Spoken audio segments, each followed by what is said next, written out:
Hey, welcome to the channel. If this is your first time here, my name is Philip George. I'm a coach over at Team Alpha Trading, and today we're going to talk a little bit about scaling. What does that mean? What does it look like? And what can it do for your trading?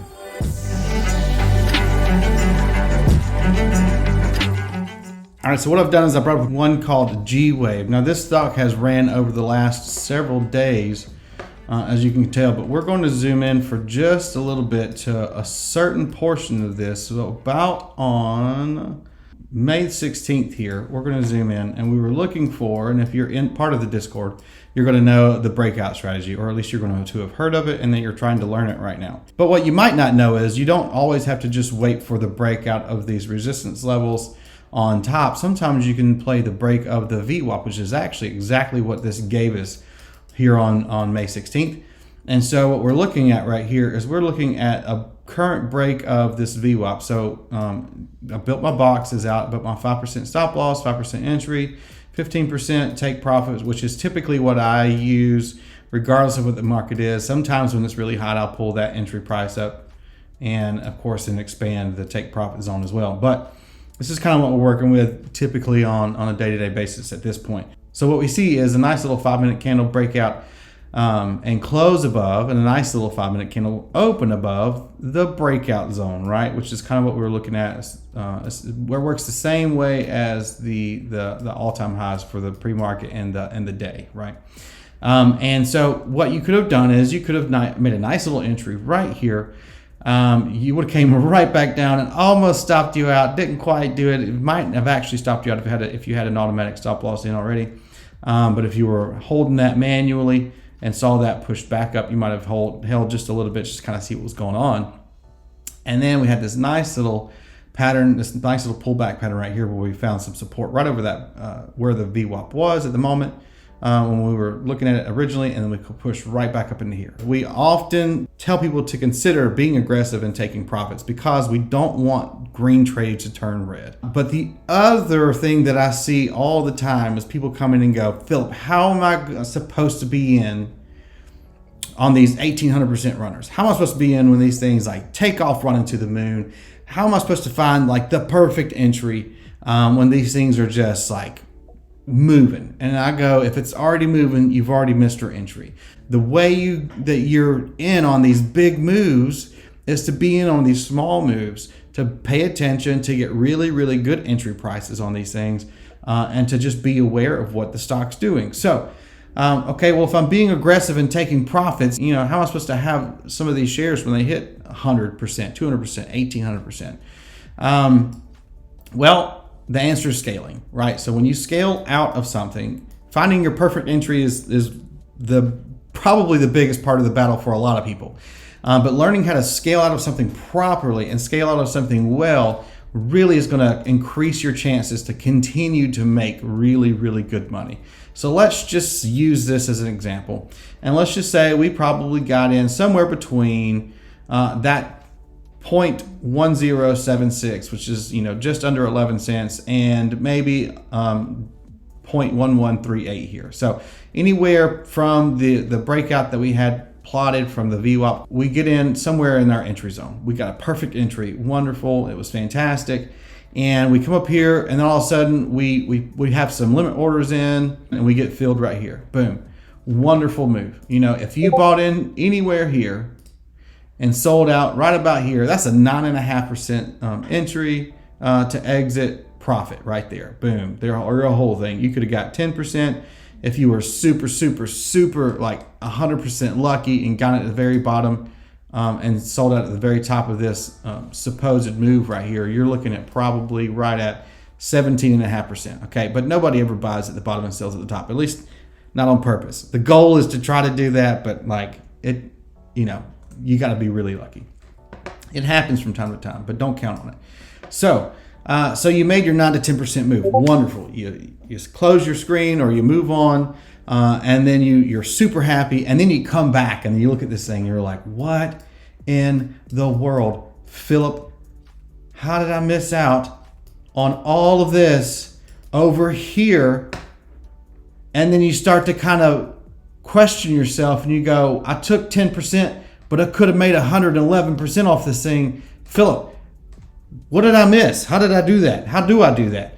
And the simple answer is if you practice proper risk management and you split your sell orders up, you can scale out of this in a way that nets you profit on a consistent basis, still protects you from being stopped out of a play at a negative, and allows you to be in plays like this for longer.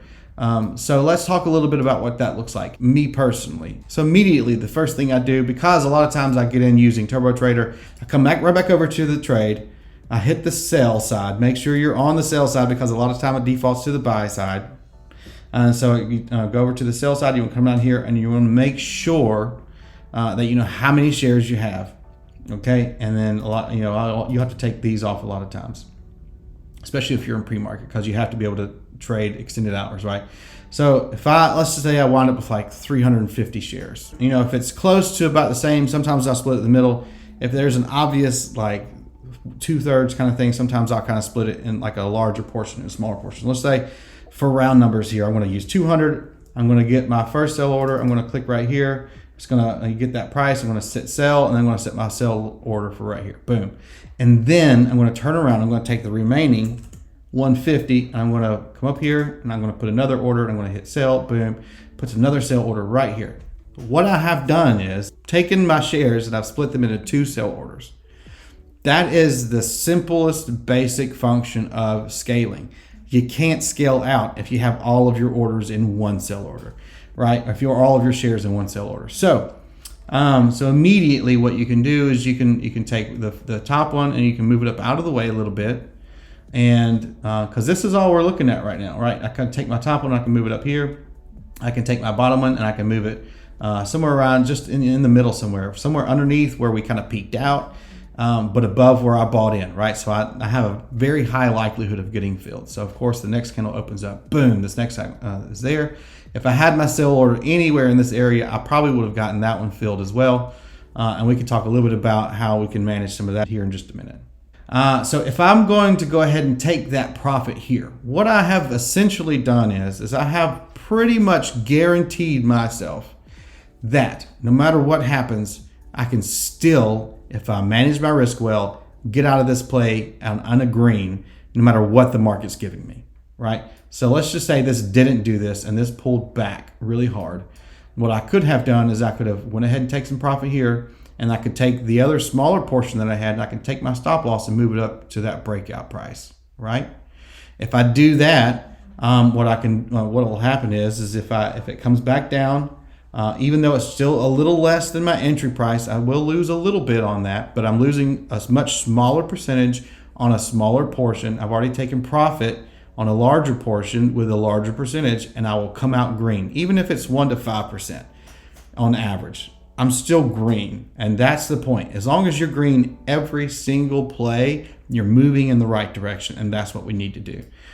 So let's just say I went ahead and took some profit, and now I'm going to be paying attention to this non-EMA, right? It moves. Let's say I take my other order and I move it way up out of the way, because with this one moving so fast, if you would have left it anywhere in here, you would have gotten filled in, obviously. But if you're watching this, it pulls all the way up, pulls all the way back. We got this nice little new breakout level right here.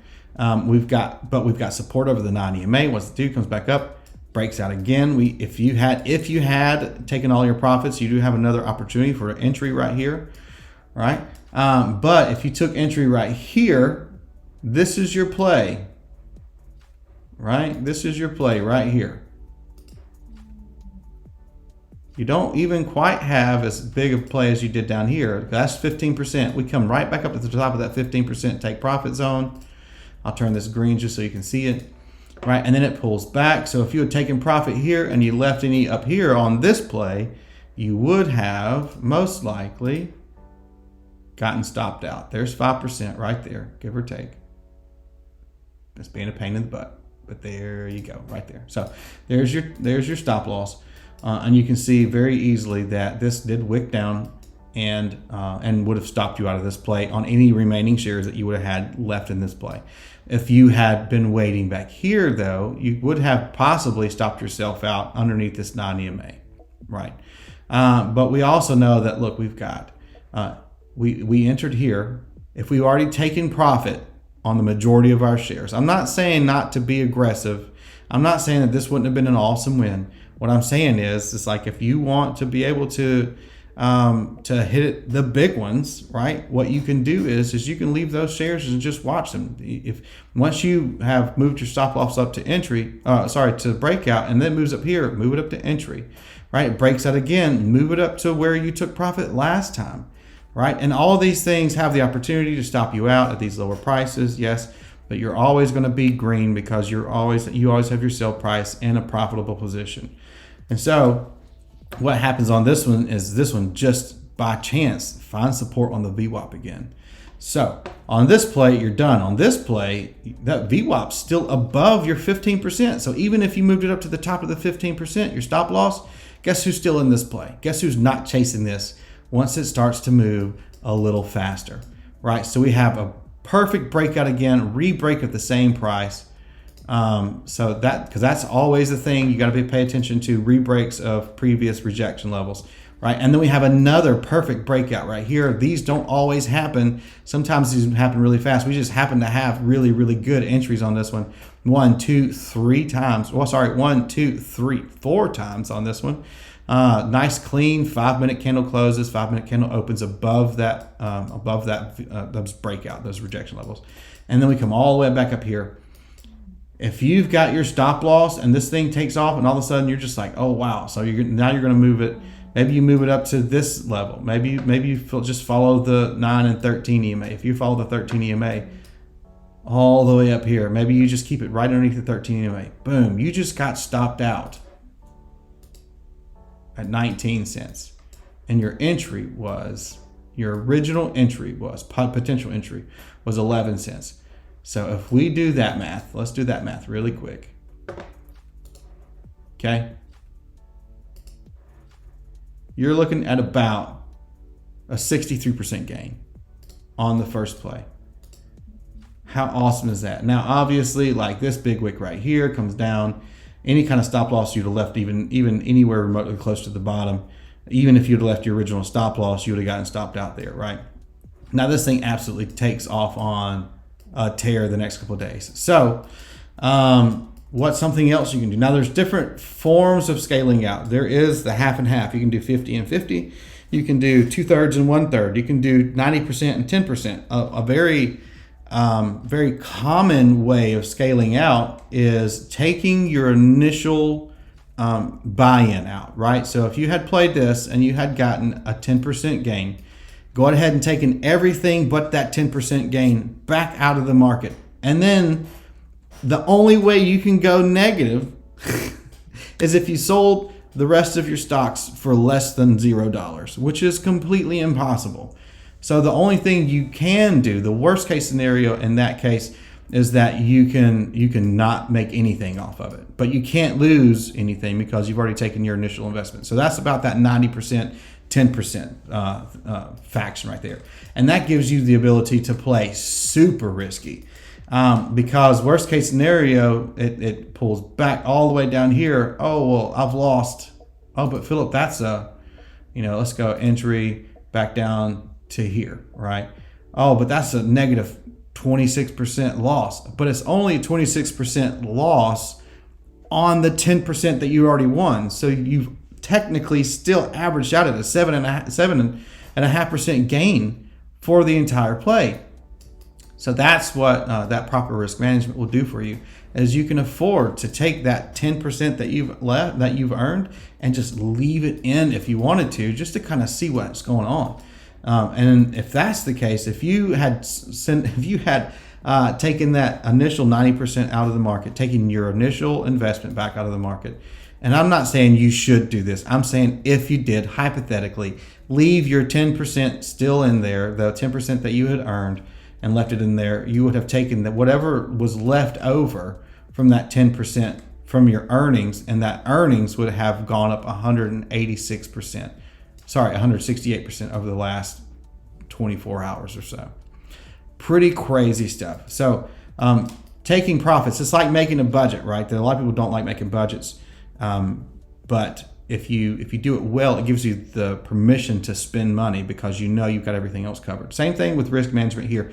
If you get in a spot where you can take profits consistently, more aggressively on a regular basis, the rest of the shares, you're allowing yourself to play a little more risky and still not lose money. Now, the name of the game is still to earn money, but the number one rule in trading is to protect your capital. If you don't protect your capital, you can't keep playing because you won't have anything to play with. If you're looking for a way to kind of get into scaling out, you're not exactly sure exactly how to do it, what to do, how to do it, start with one. Start with one extra share. Take all your profits at 6%. Take all your profits at 7.5%. Take all your profits at 9%. Whatever you feel comfortable doing, do that. And then just leave one. Leave the stop loss, the 5% under breakout, wherever that you we're looking at the resistance for, whether it be VWAP or a day high or a pre-market high. And then just practice allowing yourself to be risky with the one share. But be risk averse first so that you can be risky later. So that's my tip for the week. I hope you enjoy these videos. If you do, hit a like on Brendan's channel, hit a like on my channel, go over to Red Beard Trading. We'll leave a link down in the bottom so you can go check it out. And if you want to be in part of the Discord, look for details underneath. We are currently closed at the moment, but we are taking certain exceptions for people who are already in or connected to the Discord in some way. And if you weren't and you're just now coming in, there's going to be a wait list. We're going to get you in there as quickly as we possibly can. We just want to make sure that everybody's taken care of. So until next time, trade safe.